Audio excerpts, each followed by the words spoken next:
इस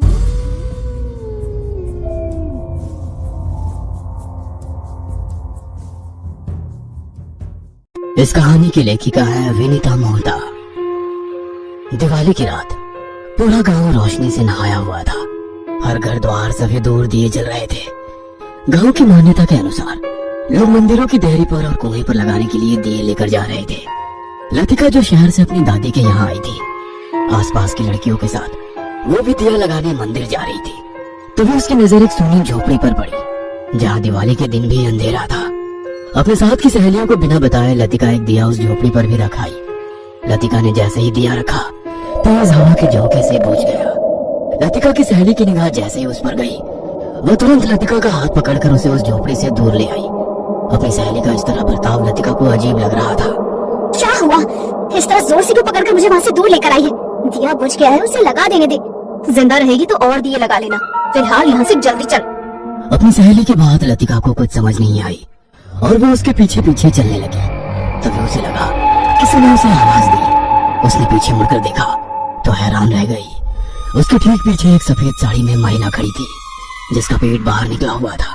उसे देखकर लग रहा था कि वो गर्भवती है। अचानक तेज हवा आई और उस महिला के चेहरे से धुआं निकल गया। लतिका के देखते ही देखते वो महिला एक कंकाल में बदल गई। ये सब देख लतिका जोर से चीखते हुए बेहोश हो गई। लतिका की सहेली उसे गांव वालों की मदद से उसकी दादी के घर ले आई। जब लतिका को होश आया तो उसकी दादी और उसकी सहेली दोनों उसके पास बैठी थी। बेटा, थोड़ी देर पहले तो अच्छी भली थी, अचानक क्या हो गया था तुझे? दादी, वो झोपड़ी। लतिका कुछ और कह पाती, उसके पहले उसकी सहेली ने तेजी से उसका हाथ दबा लिया। कुछ नहीं दादी, आपको तो पता है ना, इन शहरी लड़कियों को हर वक्त डाइटिंग का भूत सवार रहता है, उसी कारण कमजोरी आ गई। कोई बात नहीं, कुछ दिन गांव में रहेगी तो अपने आप तंदुरुस्त हो जाएगी। लतिका को समझ नहीं आया कि उसकी सहेली ने दादी को सच बताने से क्यों रोक दिया। सही कह रही है बेटा, तो मैं आज से ही इसका दुगना ख्याल रखना शुरू कर देती हूँ। तुम लोग बैठो, मैं तुम्हारे लिए गर्मा गर्म हलवा लेकर आती हूँ। कहकर दादी वहाँ से चली गई। दादी के जाते ही लतिका हैरानी से अपनी सहेली की ओर देख रही थी। मुझे पता है तेरे मन में ढेर सारे सवाल चल रहे हैं। तेरे सारे सवालों का जवाब मेरे पास नहीं है। बस इतना पता है, कोई भी उस झोपड़ी के पास नहीं जाता है। कोई नहीं जाता है? मगर क्यों? कोई तो कारण होगा। गांव के लोग एक कहानी सुनाते हैं, वही मुझे पता है। कहानी? कैसी कहानी? आजादी के पहले का गांव। बहुत साल पुरानी बात है। तब शायद देश भी आजाद नहीं हुआ था। गांव में जमींदारों का शासन हुआ करता था। गांव के किसान की बेटी फूलमती बिल्कुल फूलों की तरह खूबसूरत थी। गांव के जमींदार के बेटे की निगाह उस पर पड़ी तो वो अपना दिल हार बैठा। मगर कहाँ एक किसान की बेटी और कहाँ जमींदार। पुराने जमाने में तो जाति प्रथा और भी ज्यादा थी। ठाकुर साहब, आपका और हमारा कोई मेल नहीं है, अब हमारा पीछा छोड़ दीजिए। ऐसे कैसे फूलमती? हम तुम्हें बहुत चाहते हैं, तुम्हारे बिना रह नहीं सकते। हमें एक होने से कोई नहीं रोक सकता। जमींदार की चिकनी चुपड़ी बातों में आकर फूलमती उन पर भरोसा करने लगी। दोनों अपनी हद से आगे बढ़ गए। नतीजा फूलमती की गर्भावस्था। फूलमती, तुम ये किसी और का पाप हम पर नहीं डाल सकती हो। हम सच कह रहे हैं जमींदार साहब, ये आपका ही खून है। जमींदार उसका हाथ पकड़कर घसीटते हुए पंचायत में ले गया। सरपंच जी, देखो क्या जमाना आ गया है। लड़कियां बिन ब्याही माँ बनने वाली है और अपनी नाजायज औलाद को मेरे मत्थे मर रही है। झूठ बोलने के पहले भगवान से डरो जमींदार, ये तुम्हारी ही औलाद है। फूलमती की बातों पर किसी ने भी ध्यान नहीं दिया और जमींदार के कहने पर फूलमती को गांव के बाहर एक झोपड़ी बनाकर रहने पर मजबूर कर दिया गया।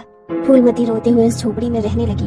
कई बार उसने सोचा कि मर जाऊं, मगर अपनी होने वाली संतान का ख्याल कर उसने मरने का इरादा छोड़ दिया। फूलमती को अकेला पाकर कई लोग उसकी मजबूरी का फायदा उठाने की कोशिश करते, मगर फूलमती सबको मुंह तोड़ जवाब दे देती। समय बीत रहा था।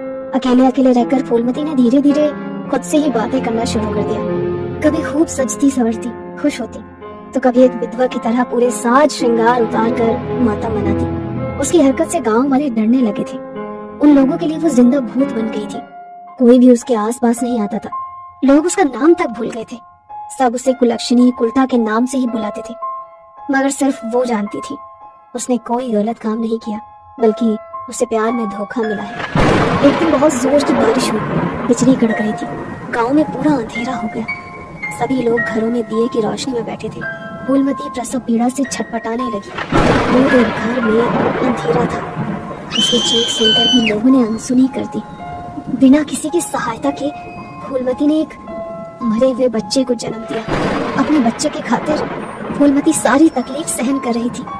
जब वही नहीं रहा तो उसी रात फूलमती ने फांसी लगाकर आत्महत्या कर ली। लोगों ने फूलमती और उसके बच्चे का अंतिम संस्कार करना चाहा, मगर जैसे ही वो झोपड़ी में दाखिल होने लगे, दरवाजे पर ही बड़ा सांप पहरा दे रहा था। लोगों की कोशिश के बावजूद भी सांप ने किसी को भी झोपड़ी में दाखिल नहीं होने दिया। लोगों ने कुछ समय तक कोशिश करी, मगर जब सांप ने अंतिम संस्कार नहीं करने दिया तो लोगों ने उस झोपड़ी की ओर झांकना छोड़ दिया।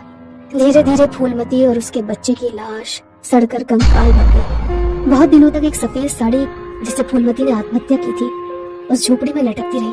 पहले वो सफेद साड़ी लोगों को फूलमती के होने का एहसास कराती थी, मगर कुछ दिनों के बाद सच में लोगों को फूलमती की आत्मा नजर आने लगी। वो कभी छोटे बच्चे को गोद में लिए होती तो कभी गर्भवती के रूप में। फूलमती को मरे हुए कुछ ही समय हुआ था कि जमींदार की हवेली में एक रात जोर जोर से चीखने की आवाज आने लगी। गांव के कुछ लोग तुरंत हवेली पहुंचे तो वहां का नजारा देखकर हैरान रह गए। एक तरफ जमींदार और उसका परिवार एक कोने में खड़ा था, वहीं दूसरी ओर हवा में उड़ती हुई फूलमती की आत्मा। छोड़ दो मुझे और मेरे परिवार को, चले जाओ यहाँ से। छोड़ दूं तुझे, तेरे परिवार को? तूने जो मेरे साथ किया है उसके लिए तुझे सजा जरूर मिलेगी। फूलमती, उससे गलती हो गई, भूल जाओ, उसे माफ कर दो बेटा। जमींदार की माँ के कहने पर फूलमती को गुस्सा आ गया और उसने अपना हाथ घुमाया। जमींदार की माँ हवा में उड़ने लगी। तुम्हारे बेटे ने जो मेरे साथ किया वो तो कोई किसी दुश्मन के साथ भी न करे। अपने बच्चे को नहीं अपनाना था तो न अपनाता, मगर इस तरह मुझे सरेआम बेइज्जत क्यों किया? उसके कारण मैं अपने घर परिवार से दूर हो गई। मैं सबके सामने कबूल करता हूँ कि तुम्हारी कोख में मेरा ही बच्चा था। मैंने प्यार और शादी का ढोंग किया था। अब मेरी माँ को छोड़ दो। गांव के लोग जमींदार की बातें सुन रहे थे। जमींदार साहब, गांव में आपकी कितनी इज्जत है। आपके एक बार के कहने पर बेचारी फूलमती की बात की सुनवाई नहीं हुई और पंचायत ने फूलमती को सजा सुना दी।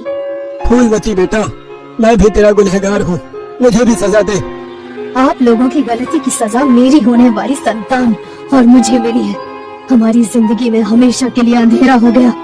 फूलमती और सरपंच को बात करते देख जमींदार अपने परिवार को लेकर वहाँ से जाने की कोशिश करने लगा। उसकी इस कोशिश के कारण अचानक फूलमती गुस्से में लाल हो गई और उसकी आंखों से खून टपकने लगा। जमींदार, धोखा देना तेरी फितरत है, आज भी धोखा देकर जा रहा है। अब किसी को धोखा देने के काबिल नहीं बचेगा तू। कहते हुए फूलमती ने अपना हाथ घुमाया। जमींदार उसके हाथ की तरह गोल गोल घूमने लगा। खुद को बचाने की कोशिश कर रहा था, मगर फूलमती ने उसे तेजी से जमीन पर गिरते ही उसके सर के टुकड़े हो गए। पूरे जमीन पर खून फैला हुआ था और जमींदार के परिवार के लोग भी एक एक करके फूलमती के गुस्से का शिकार होकर मारे गए। उस दिन के बाद अक्सर फूलमती लोगों को नजर आती, मगर उसने कभी किसी का बुरा नहीं किया। सिर्फ जो लोग किसी को धोखा देते हैं, फूलमती की आत्मा उन्हें ही सजा देती है। लोग उसे कलंकनी बुलाते थे, इसीलिए उसने अंधेरे से दोस्ती कर ली।